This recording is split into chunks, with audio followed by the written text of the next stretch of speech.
প্রিয় শ্রোতা, আপনারা যারা আমাদের কথা শুনছেন সবাইকে শিশু, কিশোর কিশোরী ও নারী উন্নয়নে সামাজিক সচেতনতামূলক কার্যক্রমের আওতায় প্রজন্ম কথা অনুষ্ঠান থেকে শুভেচ্ছা।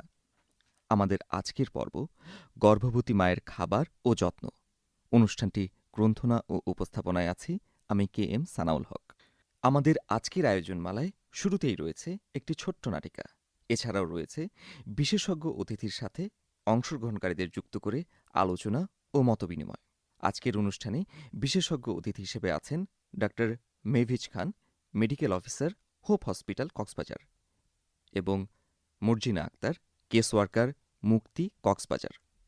আজকের আলোচনায় কমিউনিটি থেকে অংশগ্রহণ করছেন গর্ভবতী মা, প্রসূতি মা, কিশোর কিশোরী সদস্যদের মা বাবা ও কিশোরী।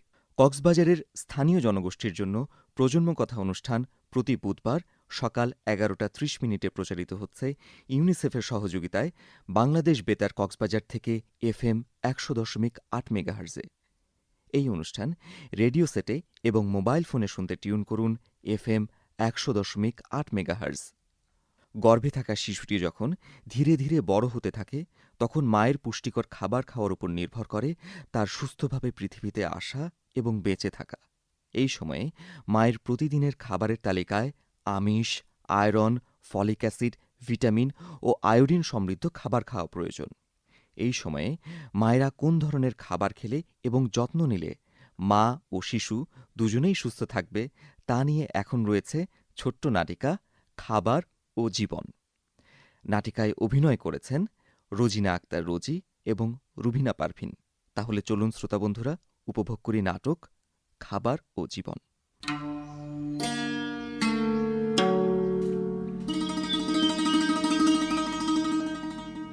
কেমন আছিস সাবিনা? ভালো আছে খালা। আমি খবর পেয়েই চলে এসেছি। কিসের খবর খালা? কিসের খবর মানে? সুখবর। ও আচ্ছা, বুঝতে পেরেছি। কিন্তু কিভাবে খবর পেলে খালা? খবর কি আর চেপে থাকে?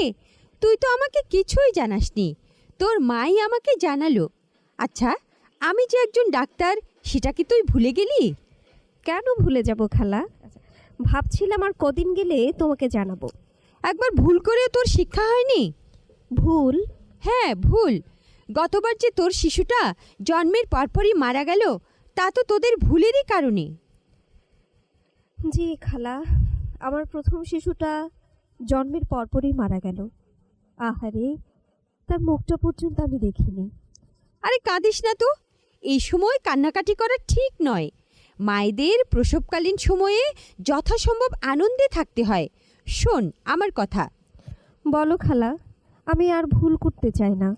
আচ্ছা, তুই কি ডাক্তার দেখিয়েছিস? না খালা, এখনো দেখাইনি। এখনো দেখাসনি? কি বলিস? কিন্তু এত তাড়াতাড়ি ডাক্তার দেখাতে হবে কেন খালা? কি বলে মেয়েটা? আরে, মেয়েরা গর্ভবতী হওয়ার বিষয়টি জানার পরপরই ডাক্তারের শরণাপন্ন হওয়া খুবই জরুরি। কারণ গর্ভধারণের পর থেকে বিশেষ করে প্রথম 3-4 মাস খুবই সতর্ক থাকতে হয়, ডাক্তারের পরামর্শ মতো চলতে হয়। তা না হলে এ সময়ের মধ্যে যে কোনো বিপদ হতে পারে। তাই নাকি খালা? তাহলে আর বলছি কি? আর গর্ভকালীন সময়ে কমপক্ষে 4 বার ডাক্তার দেখাতে হয়। প্রথমবার হলো গর্ভবতী হওয়ার পর যত তাড়াতাড়ি সম্ভব ডাক্তারের পরামর্শ নিতে হয়। তারপর 4 থেকে 6 মাসের মধ্যে আরেকবার, এরপর 8 মাসে একবার এবং 9 মাসে আরেকবার ডাক্তারের কাছে গিয়ে চেক আপ করাতে হয়। আগে কিন্তু অতবার ডাক্তারের কাছে যায়নি খালা। অতবার ডাক্তারের কাছে যাসনি এবং ডাক্তারের সঠিক দিক নির্দেশনা মানিসনি বলেই তো সমস্যাটা হয়েছে। জি খালা। আচ্ছা, তুই কি টিকা দিয়েছিস? করোনা টিকা? আরে না, ধনুষ্টঙ্কারের টিকা। না তো খালা। এই তো ভুল করেছিস। কোনো নারী গর্ভবতী হওয়ার পরপরই ধনুষ্টঙ্কারের প্রথম ডোজ টিকা দিতে হয়। এই টিকাকে বলে টিটি টিকা। তাই নাকি খালা? হ্যাঁ। আচ্ছা, তোরা শিক্ষিত হয়ে এসব বিষয় জানিস না? আমি তো রীতিমতো আশ্চর্য হচ্ছি। শোন, প্রথম ডোজ টিটি টিকা দেওয়ার 1 মাস পর থেকে শিশুর জন্মের কমপক্ষে 2 সপ্তাহ আগে দ্বিতীয় ডোজ টিকা নিতে হবে। এই টিকা নিলে কি লাভ খালা? শিশু জন্মানোর সময় অথবা জন্মানোর পর শিশু আর মা অনেক ধরনের ক্ষতিকারক জীবাণু দ্বারা সংক্রমিত হতে পারে। এমনকি এই সংক্রমণের কারণে শিশু মারাও যেতে পারে। কি বলেন খালা? হ্যাঁ, যার কারণে এই টিটি টিকা নিলে সংক্রমণের হার অনেকাংশেই কমে যায়। আর কি কি করতে হবে খালা? এই সময়ে ভারী কোনো কাজ করা যাবে না, যেমন ভারী কোনো জিনিস বহন করা যাবে না, ভারী কাপড় ধোয়া যাবে না। বিশেষ করে যারা টিউবওয়েল ব্যবহার করে তাদের টিউবওয়েলে চাপ দেওয়া যাবে না। তাই নাকি খালা? হ্যাঁ, এই সময়ে বেশি পরিমাণে পুষ্টিকর খাবার খেতে হবে, যেমন শক্তিদায়ক খাবার, ক্ষয় পূরণকারী এবং শরীর বৃদ্ধিকারক খাবার এবং রোগ প্রতিরোধক খাবার নিয়মিত খেতে হবে। এগুলো কি খালা? শক্তিদায়ক খাবার হলো ভাত, রুটি বা পরোটা, আলু, সুজি, বাদাম, ঘি, সিদ্ধ ডিম। আর ক্ষয়পূরণকারী এবং শরীর বৃদ্ধিকারক খাবার হলো মাছ, দুধ, বিভিন্ন ধরনের ডাল, মটরশুঁটি, শিমের বিচি, বাদাম, তিল, সরিষা ইত্যাদি। ও আচ্ছা, আরেকটি জন্য কি বললে খালা? রোগ প্রতিরোধক খাবার, যেমন সবুজ, হলুদ ও অন্যান্য রঙিন শাকসবজি এবং সব ধরনের মৌসুমি ফল, কালোজিরা, ইসবগুল এগুলো।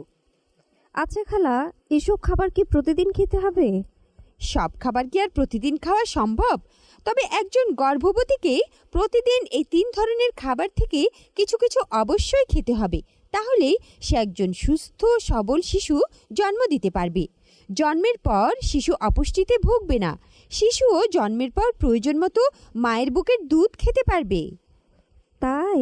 আর কিছু খালা? ও হ্যাঁ, এই সময়ে গর্ভবতী মায়েদের ঘুম খুব বেশি জরুরি। রাতে তো তাড়াতাড়ি ঘুমাতে হবেই, এছাড়া দিনের বেলায়ও কমপক্ষে 2 ঘন্টা ঘুমাতে হবে। আমি আগেই বলেছি, এই সময়ে গর্ভবতী মায়েদের হাসি খুশি থাকতে হবে। ভরা পেটে আয়রন ট্যাবলেটও নিয়মিত খেতে হবে আর ডাক্তারের পরামর্শ মতো চলতে হবে। তুমিও তো একজন ডাক্তার খালা। আরে, আমি তো মেডিসিনের ডাক্তার। তুই আজকালের মধ্যে জামাইকে নিয়ে একজন গাইনি ডাক্তারের কাছে যাবি, ঠিক আছে? ঠিক আছে খালা। কথা দিচ্ছিস তো? কথা নয় খালা, আমার প্রয়োজনে ডাক্তারের কাছে অবশ্যই যাব। আমি তাহলে আজ আসি রে, চেম্বারে যেতে হবে। সে কি, কিছু না খেয়ে চলে যাবে? না রে, আজ না, একদিন তোর মাকে সাথে করে নিয়ে আসবো, সেদিন খেয়ে যাব। আমরা 2 বোন মিলে রান্না করব, তুই শুধু চেয়ে চেয়ে দেখবি। ঠিক আছে খালা, আল্লাহ হাফেজ। আল্লাহ হাফেজ।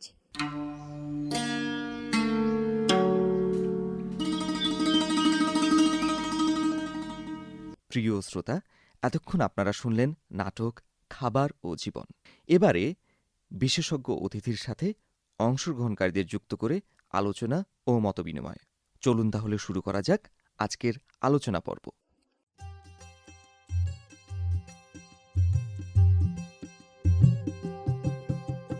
সবাই কেমন আছেন?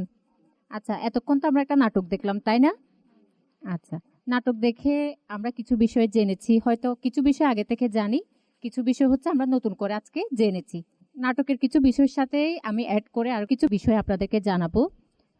নিঃসন্দেহ হচ্ছে একটা বাচ্চা যখন পেটে আসে তখন একজন মায়ের জন্য সবচেয়ে একটা জাদুকরী বিষয় বা খুশির খবর হচ্ছে যখন সে প্রেগনেন্ট হয়।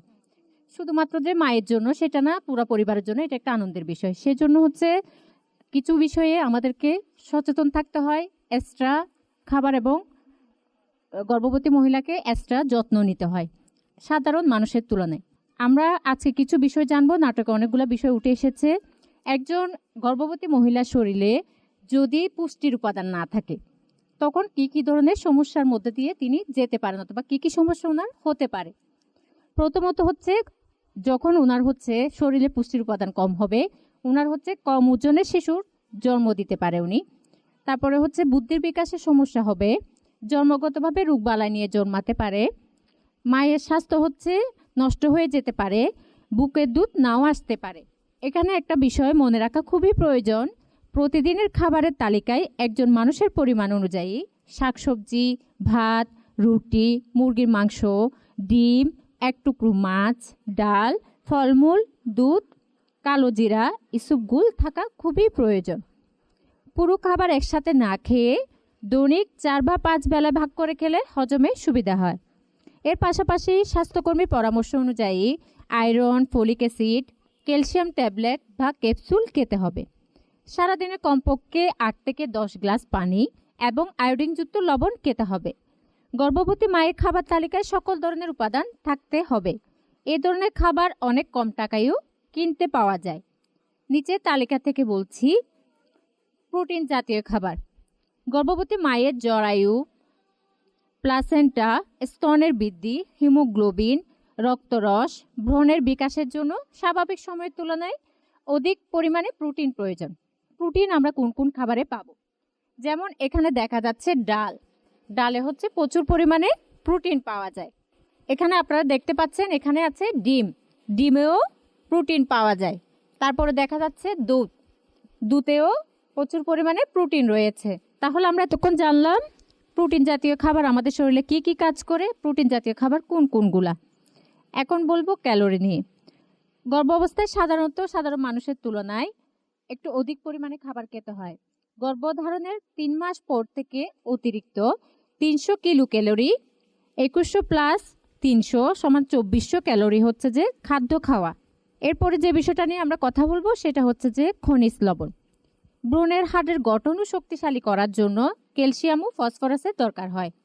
গর্ভাবস্থায় দৈনিক 1 গ্লাস দুধ, 50 গ্রাম ছোট মাছ সেক্ষেত্রে খেতে হবে। আয়রন, লোহের অভাবে রক্তশূন্যতা দেখা দেয়। এই চাহিদা পূরণের জন্য সবুজ শাকসবজি খেতে হবে। গর্ভাবস্থায় থাইরয়েডের হরমোনের ক্ষরণ বৃদ্ধি পায়। আয়োডিন সামুদ্রিক মাছ থেকে এটা পাওয়া যাবে। ভিটামিন। গর্ভাবস্থায় দৈনিক ভিটামিন সি এবং এ গ্রহণ করা আবশ্যক। হাড়ের গঠনের জন্য ভিটামিন ডি এর প্রয়োজনীয়তা বৃদ্ধি পায়। গর্ভাবস্থায় ভ্রূণের নতুন কোষ সৃষ্টির জন্য ফলিক অ্যাসিডের চাহিদা বৃদ্ধি পায়। তাই গর্ভাবস্থায় প্রথম থেকে দৈনিক ফলিক অ্যাসিড, 250 গ্রাম শাকসবজি এবং 55 গ্রাম ফল খাওয়া আবশ্যক। আমাদের মধ্যে যারা এখন গর্ভবতী মা আছেন তারা এখন কোন কোন ধরনের খাবার খেতে পারছেন, বিশ্রাম নিচ্ছেন, কোনো সমস্যা হলে কিভাবে সমাধান করছেন? আপনাদের মধ্যে যারা এখন গর্ভবতী মা আছেন তারা এখন কোন কোন খাবার খেতে পারছেন, বিশ্রাম নিচ্ছেন, কোনো সমস্যা হলে কিভাবে সমাধান করছেন তা নিয়ে দুজনের কাছ থেকে আপনাদের অভিজ্ঞতা বা গল্প শুনবো এখন। আমি একজন গর্ভবতী নারী। আমি এখন আমার 9 মাস চলতেছে। আমি এখন ঠিক মতো খাবার সবগুলা খাই। শাক সবজি, ডিম, দুধ, ডাল সবগুলা খেতে পারি। আর 2 থেকে 1.5 ঘন্টার মধ্যে 2 ঘন্টার মধ্যে ঘুমাতে পারি। 2 থেকে 8 গ্লাস পর্যন্ত পানি খেতে হয়, মানে বাচ্চা সুস্থ থাকার জন্য।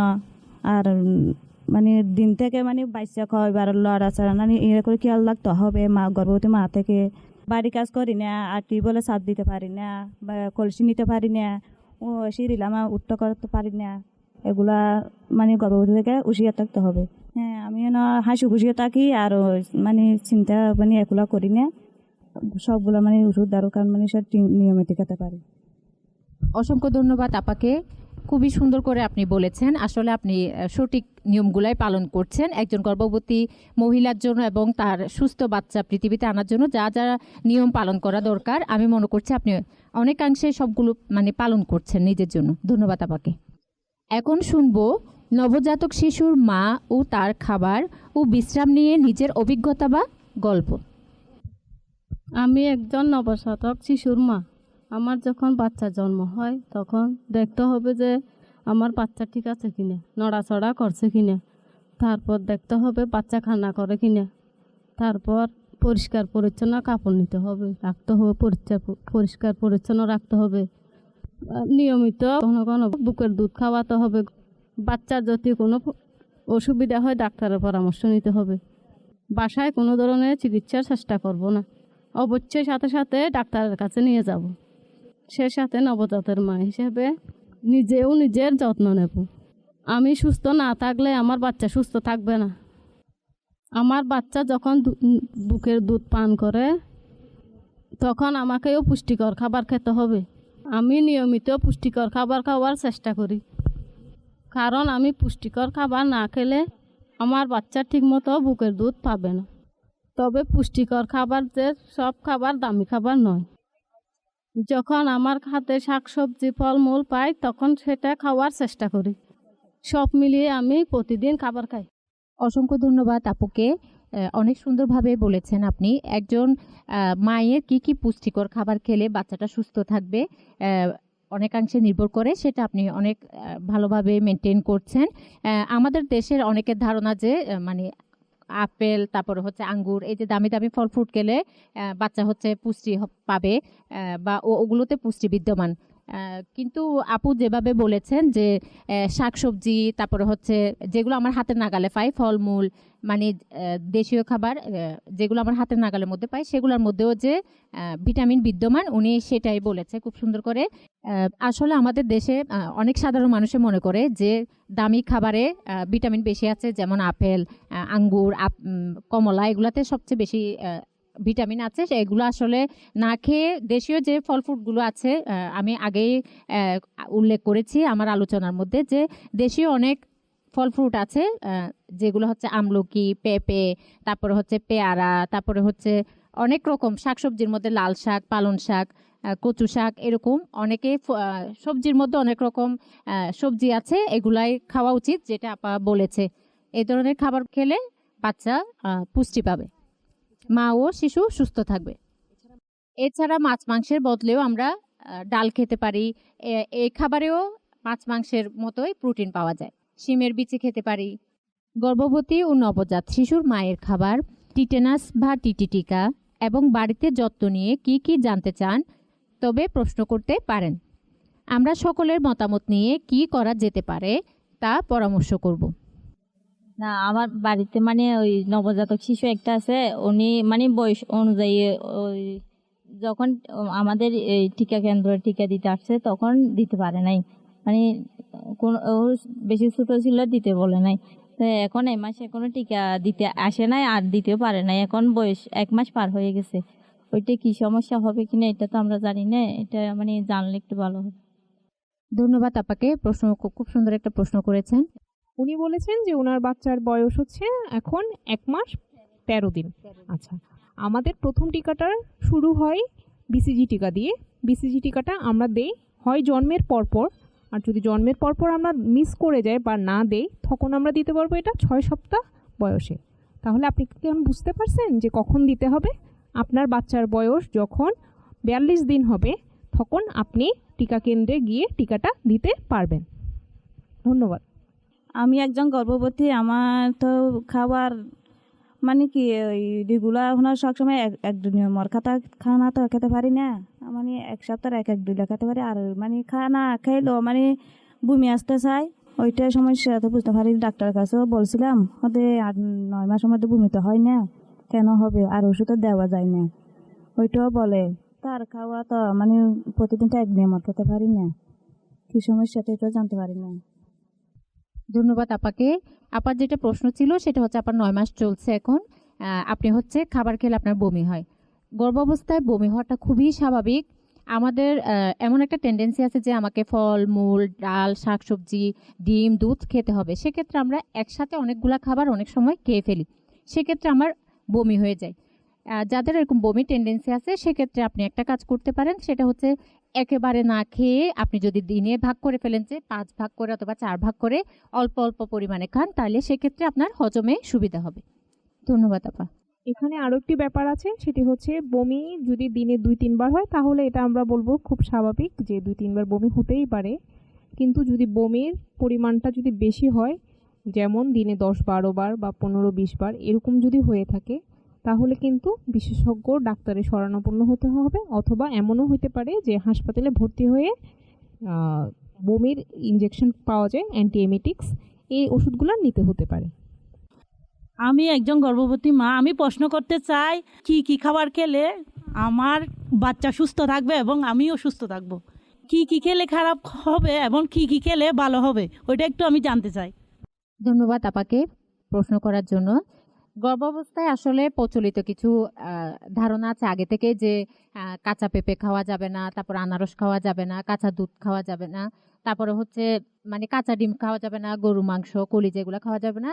এখনো তাই, আমরা মানে এখনো সেগুলোই মেনে আসছি যে আসলে এই খাবারগুলো অ্যাভয়েড করা উচিত। অনেকের ক্ষেত্রে প্রবলেম হয়, অনেকের ক্ষেত্রে হয় না, কিন্তু এই খাবারগুলো অ্যাভয়েড করাই উচিত। 3 মাসের 4 মাসের আগে অথবা গর্ভাবস্থায় এগুলো অ্যাভয়েড করা উচিত। আনারস, তারপর আঙ্গুর, তেঁতুল, পেঁপে এগুলা না খাওয়া উচিত। তো এগুলা থেকে আমরা আগেও বুঝতাম না, ইউটিউবে দেখছি বুঝছি, আর মানে আর অন্য কেউ সতর্ক দিচ্ছি এগুলা না খাওয়ার জন্য। এরপর মানে ভিটামিন জাতীয় মানে পেঁপেতে খেতে পারবে নাকি জানিও না। ধন্যবাদ আপাকে। অনেক ফলমূল তো আছে, এই কয়েকটা ফলমূল যেহেতু আমার প্রেগন্যান্সিতে সমস্যা হতে পারে অ্যাভয়েড করাই উচিত বলে মনে করি আমি। গর্ভাবস্থায় যে মানে অনেকে দেখা যায় ডায়াবেটিকের কোনো সমস্যা নাই, কিন্তু উচ্চ রক্তচাপ অথবা ডায়াবেটিকের সমস্যা দেখা দেয় অনেক খাবার খেলে। সেক্ষেত্রে যে খাবারগুলো খেলে ওই সমস্যাগুলো দেখা দেয় ওই খাবারগুলো অ্যাভয়েড করা উচিত। যদি দেখা যাচ্ছে আপনি কোনো একটা খাবার খাচ্ছেন যার ফলে হচ্ছে আপনার ডায়াবেটিক অথবা উচ্চ রক্তচাপ বেড়ে গিয়েছে, সেক্ষেত্রে ওইটাও অ্যাভয়েড করা উচিত। তাছাড়া দিদি আরেকটা জিনিস জানতে চেয়েছিল, সেটা হচ্ছে কোন কোন খাবার খেলে হচ্ছে ওনার বাচ্চা হচ্ছে মানে উনি সুস্থ সবল একজন মা হতে পারবেন অথবা বাচ্চা জন্ম দিতে পারবেন। সেটা হচ্ছে এর আগে আমি আলোচনায় অনেকগুলো বিষয় বলেছি, আপারা বলেছে, সেটা হচ্ছে যে মাছ, মাংস, দুধ, ডিম, শাকসবজি একদম গর্ভাবস্থার শুরু থেকে যদি আমরা ফলিক অ্যাসিড খাওয়া শুরু করি, 250 গ্রাম করে যদি আমরা শাকসবজি খাই, 55 গ্রাম করে ফল খাই, এই অল্প অল্প খাবারগুলো কিন্তু আপনার বাচ্চাকে সুস্থ রাখবে এবং মাও একটা সুস্থ বাচ্চা জন্ম দিতে পারবে। ধন্যবাদ দিদিকে। ধন্যবাদ। আমি আর একটু অ্যাড করতে যাচ্ছিলাম, সেটা হচ্ছে যদি কারো কোনো খাবারে অ্যালার্জি থাকে, যে খাবারটা খেলে তার শরীর চুলকায়, চোখ মুখ ফুলে যায়, এরকম যদি কোনো খাবার থাকে তাহলে এটা কিন্তু অ্যাভয়েড করতে হবে, ঠিক আছে? এছাড়াও হচ্ছে কিছু ওষুধ আছে যে ওষুধগুলো আমরা প্রেগনেন্সিতে খাবো না। যেমন অনেক সময় দেখা যায় আমরা মাথা ব্যথা হলে নাপা খাই, নাপা এটা খাওয়া যাবে, কিন্তু কড়া কিছু ব্যথার ওষুধ আছে যেগুলো আমরা খেতে পারবো না। আর হচ্ছে কিছু অ্যান্টিবায়োটিক আছে যেগুলো আমরা ডাক্তারের পরামর্শ ছাড়া খাবো না। পুষ্টিকর খাবারের ক্ষেত্রে যেগুলা সবুজ রঙের বা হলুদ রঙের এই কালারে যে শাকসবজি পাওয়া যায়, ফলমূল পাওয়া যায়, এগুলো আমরা খাবো। মানে মোটামুটি সবগুলাই খাবারই খাওয়া যাবে, কিন্তু খাওয়া যাবে না কোনটা, যেটা আপনার কোষ্ঠকাঠিন্য করবে বা পায়খানা কষা করবে। এটা হতে পারে মাংস, এটা হতে পারে ভাজা পোড়া কিছু, অতিরিক্ত মশলাদার খাবার, এই জাতীয় কিছু হতে পারে। এছাড়াও কাঁচা পেঁপে এটা আমরা অ্যাভয়েড করতে বলি, এবং হচ্ছে আনারস, এখানে এমন কিছু এনজাইম থাকে যেগুলো গর্ভের বাচ্চাকে নষ্ট করে ফেলতে পারে, তাহলে আমরা এই খাবারগুলো অ্যাভয়েড করব। আনারসের মধ্যে ব্রোমেলিন নামে একটি উপাদান থাকে, যেটা হচ্ছে দেখা গিয়েছে যে এটা সবার ক্ষেত্রে তো না, কিছু কিছু কেসে এটা হচ্ছে গর্ভপাত করে। এখন আপনার যদি ধরেন 3 মাস প্রেগনেন্সি বা 5 মাস গর্ভপাত করলে ওই বাচ্চার তো বাঁচার সম্ভাবনা নেই, কারণ হচ্ছে আমরা বলি 7 মাসের পর থেকে যে কোনো বাচ্চার নিজের শ্বাস নেওয়ার ক্ষমতা বা নিজের অস্তিত্ব সে রক্ষা করতে পারে, মানে সে যদি জন্মায় তাহলে সে বাঁচার সম্ভাবনা থাকে। তাহলে প্রথম ট্রাইমেস্টার এবং সেকেন্ড ট্রাইমেস্টার অবশ্যই এই খাবারগুলো যতটুকু সম্ভব অ্যাভয়েড করা উচিত, সেটা আনারস, কাঁচা পেঁপে, এইসব খাবারগুলি। আমি একজন গর্ভবতী নারী, এই সময় কোন কোন বাড়ি কাজ করা যাবে না এবং কিভাবে বিশ্রাম নিতে হবে? ধন্যবাদ আপাকে। গর্ভাবস্থায় প্রতিদিনের স্বাভাবিক কাজকর্ম, সকাল সন্ধ্যা হাঁটা, গর্ভাবস্থায় যেসব ভারী কাজ করা যাবে না সেগুলো হচ্ছে টিউবওয়েল চাপা, কলসি বা বালতিতে করে পানি নিয়ে আসা, নুয়ে কাপড় ধোয়া, ঘর ঝাড় দেওয়া, সিঁড়ি দিয়ে উঠানামা করা অথবা জুড়ে জুড়ে হাঁটা, এগুলো অ্যাভয়েড করা উচিত। প্রতিদিন রাতে 8 ঘন্টা ঘুম এবং দিনে কমপক্ষে 2 ঘন্টা ঘুম বা বিশ্রাম নিতে হবে। গোসল করতে হবে এবং পরিষ্কার পরিচ্ছন্ন থাকতে হবে। এভাবে আপনি নিজের যত্ন নিতে পারেন। ধন্যবাদ আপা। গর্ভাবস্থায় খাবারের ক্ষেত্রে প্রচলিত এমন কিছু অভ্যাস আছে যা করা যাবে না। তার মধ্যে কাঁচা ডিম, দুধ, কাঁচা পেঁপে, আনারস, গরুর মাংস, কলিজা। যদি কোনো খাবার খেলে ডায়াবেটিক অথবা উচ্চ রক্তচাপ বাড়াতে পারে তা খাওয়া যাবে না। গর্ভবতী মহিলার জন্য উপযুক্ত যথেষ্ট খাবার নিশ্চিত করা যেমন জরুরি, তেমনি মানসিক যত্ন জরুরি। মাকে হাসি খুশি রাখা এবং বিশ্রাম নিশ্চিত করার দায়িত্ব পরিবারের সকলের। গর্ভকালীন প্রতি মাসে ওজন পরীক্ষা করা যেমন শিশু পেটের মধ্যে বাড়ছে কিনা তা বোঝা যায়। তবে অনেকে মনে করেন যেহেতু মা এখন একা না, গর্ভের ভিতর আরেকজন বাড়ছে, তাই দুজনের খাবার খেতে হবে। খাবারের এই অভ্যাস করলে মায়ের ওজন অতিরিক্ত বেড়ে শিশুর ক্ষতি হতে পারে। ব্যায়াম ও বিশ্রাম। প্রতিদিনের স্বাভাবিক কাজকর্ম সকাল সন্ধ্যা হাঁটা উচিত। গর্ভাবস্থায় কোনো ভারী কাজ করা যাবে না, যেমন টিউবওয়েল চাপা, কলসি বা বালতিতে পানি আনা, নুয়ে কাপড় ধোয়া, ঘর ঝাড়ু দেওয়া, সিঁড়ি দিয়ে ওঠানামা করা, জুড়ে হাঁটা। প্রতিদিন রাতে 8 ঘন্টা ঘুম এবং দিনে কমপক্ষে 2 ঘন্টা ঘুম বা বিশ্রাম নিতে হবে। গোসল করতে হবে ও পরিষ্কার পরিচ্ছন্ন থাকতে হবে। গর্ভকালীন 2টি টিটেনাস টিটি টিকা, যেমন 5 মাসের পর একটি এবং এরপর 1 মাস পর আরেকটি টিকা নিতে হবে। পোশাক। সুতি কাপড়ের ঢিলেঢালা পোশাক ব্যবহার করতে হবে। উঁচু জুতা পরা যাবে না। ভ্রমণ। গর্ভধারণের প্রথম 3 মাস ও শেষের দিকে ঝুঁকিপূর্ণ ভ্রমণ থেকে বিরত থাকতে হবে। পায়খানা কষা কুষ্ঠ পরিষ্কার। প্রতিদিন মলত্যাগের অভ্যাস করা আবশ্যক। ফল, শাক, সবজি, ইসবগুলের ভুসি, বেলের শরবত খেলে ভালো। আমি এতক্ষণ যে বিষয়গুলো নিয়ে কথা বললাম, এর মধ্যে অনেকগুলো ভালো অভ্যাস এবং খারাপ অভ্যাস মনে হচ্ছে। এই অভ্যাসগুলোর মধ্যে যদি কিছু পরিবর্তন করতে হয়, তবে কোনগুলো পরিবর্তন করতে চান বা করলে উপকার হবে, এই বিষয়ে এখন আপনাদের মতামত জানবো। আসসালামু আলাইকুম। না, এটা তো আমাদের গর্ভবতী, যখন আমার ওয়াইফ যখন গর্ভবতী হয়, আমাদের ফ্যামিলির মধ্যে তো আমরা দুজনে আছি, আমার একটা ছোট বাচ্চা আছে।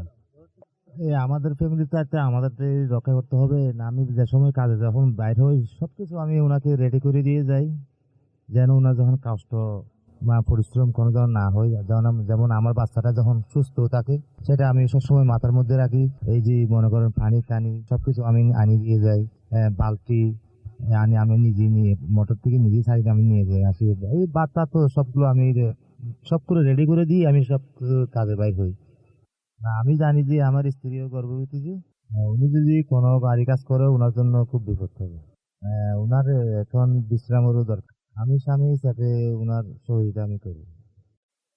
প্রতিদিন কি 3 শাক খালে আর 3 ডাল খেতে হয়, আর প্রতিদিন তো ডাল শাক মাছ মাংস প্রতিদিন তো খাই না। আর মানে এখন যখন আমার 9 মাসে চলতেছে, আমার বাচ্চা রোজানোর জন্য আমরা এখন সব কিছু খেতে হয়। বলতে দুপুরে ভাত খাইয়ে 3টা থেকে নাতে 5টা বাজে উঠি, মানে 2টা থেকে 4টা পর্যন্ত উঠি। রাতে তো 10টায় ঘুমালে তো 8 ঘন্টা হয় না। দিনের বেলায়ও ফাঁকে ফাঁকে আর বিশ্রাম নিতে চেষ্টা করি, আর সময়ও বিশ্রাম করার সময় তো মাঝে মধ্যে পারি না, আর না গেলে কি করবো। তারপরে চেষ্টা করি আমি বিকালে বিশ্রাম নেওয়ার চেষ্টা করি। গর্ভবতী নারী হিসাবে আমি এখন মোটামুটি বিশ্রাম নিই, মানে দুপুরে 1 থেকে 2 ঘন্টা মতো চেষ্টা করি আর কি। না পারলে ঘুমানোর চেষ্টা করি, আর রাতে 1 থেকে 8 ঘন্টা চেষ্টা করি ঘুমানোর। আর কাজের ফাঁকে ফাঁকেও বিশ্রাম নেওয়ার চেষ্টা করি, মানে শুধু শোয়া তো নয়, বসা, মানে অনেক রকম বিশ্রাম আছে।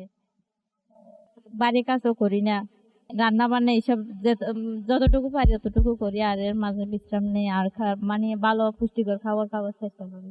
আমি জানি যে আমাদের জন্য এই সময়ে বিশ্রাম নেওয়া খুব দরকার। বাড়ির কাজও করাটা অনেক বিপজ্জনক, সেজন্য আমি এখন বাড়ির কাজ তেমন করি না, বিশ্রাম নেওয়ার চেষ্টা করি।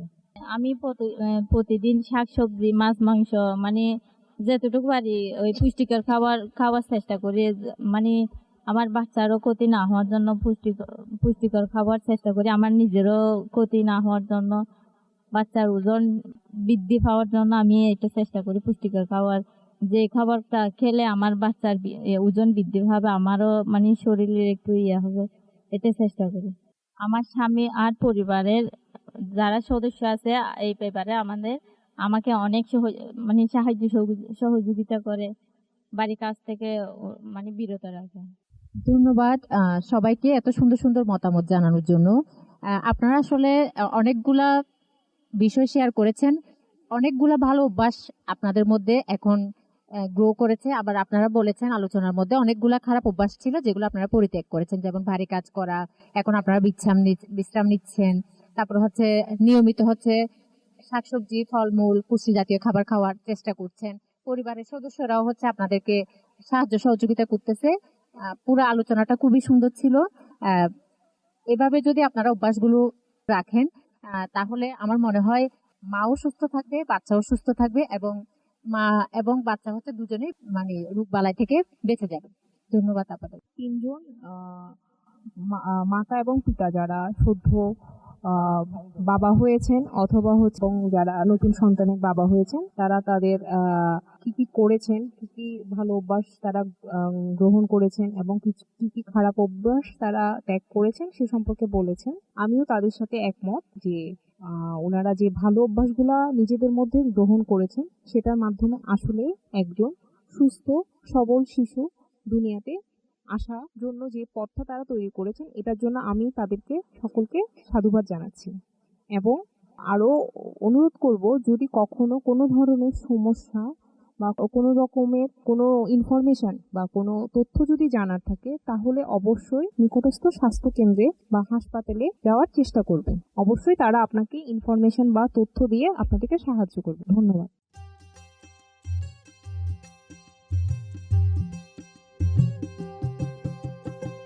ধন্যবাদ ডাক্তার মেভিজ Khan, medical officer, Hope Hospital Cox's Bazar, এবং মর্জিনা আক্তার, কেস ওয়ার্কার, মুক্তি, কক্সবাজার। প্রিয় শ্রোতা, এতক্ষণ আপনারা শুনলেন বিশেষজ্ঞ অতিথির সাথে অংশগ্রহণকারীদের যুক্ত করে আলোচনা ও মতবিনিময়।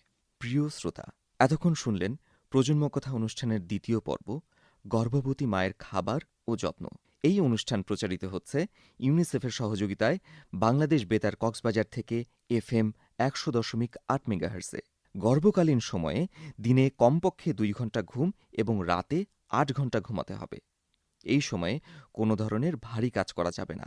আয়োডিনযুক্ত লবণ এবং এর পাশাপাশি আয়োডিনযুক্ত খাবার খেতে হবে। প্রিয় শ্রোতা, এই অনুষ্ঠানটি প্রচারিত হচ্ছে ইউনিসেফের সহযোগিতায় বাংলাদেশ বেতার কক্সবাজার থেকে FM 100.8 মেগাহার্জে। বাংলাদেশ বেতার কক্সবাজার কেন্দ্র ফেসবুক পেজে অনুষ্ঠান সম্পর্কে সুনির্দিষ্ট মতামত জানাতে পারেন। কিশোর কিশোরী শ্রোতা ক্লাবের সদস্যরাও সরাসরি অনুষ্ঠান সম্পর্কে মতামত জানাতে পারবেন। প্রিয় শ্রোতা, আজকের মতো এখানেই বিদায় নিচ্ছি। যারা অনুষ্ঠানটি শুনেছেন, যুক্ত ছিলেন, তাদের প্রত্যেককে জানাই আন্তরিক ধন্যবাদ। সকলের সুস্থতা কামনা করে শেষ করছি প্রজন্ম কথা অনুষ্ঠানের আজকের পর্ব, গর্ভবতী মায়ের খাবার ও যত্ন। প্রত্যেক শিশুরই সুন্দর পৃথিবীতে সুস্থভাবে বেঁচে থাকার অধিকার রয়েছে, তাই তাদের প্রতি আরও যত্নশীল হতে হবে। পরবর্তী অনুষ্ঠানে নতুন কোনো বিষয়ে প্রতি রবিবার সকাল 11:30 শোনার আমন্ত্রণ রইল। সবাইকে ধন্যবাদ।